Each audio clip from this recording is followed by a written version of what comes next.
على حبيبك خير الخلق كلهم فإن من جودك دنيا وغابتها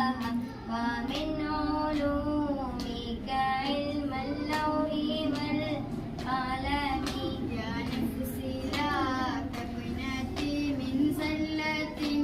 عظمت إن الكبائر في الغفران كالأمم مولاي صل وسلم دائما أبدا على حبيبك خير الخلق كلهم لعل رحمة ربه يقسمها تأتي على حسب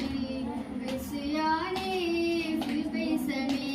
يا ربي واجعل غزائي غير منعكس لديك واجعل حسابي غير منحرف مولاي صل وسلم دائما أبدا على حبيبك خير الخلق كلهم والتف بعبدك في الدارين إن له صبرا متى تدعوه الأهوال ينهدم أيضا لصحب صلاتي منك دائمتي على النبي بمنهل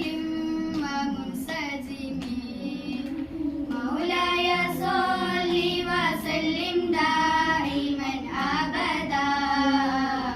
على حبيبك خير الخلق كلهم والآل والصحب ثم التابعين لهم أهل التقى والنقاء والحلم والكرم أرناها الأدبا بالباني لحسبا وأضرب العيسها ذي العيس بالنعم مولاي صل وسلم دائما أبدا على حبيبك خير الخلق كلهم يا ربي بالمصطفى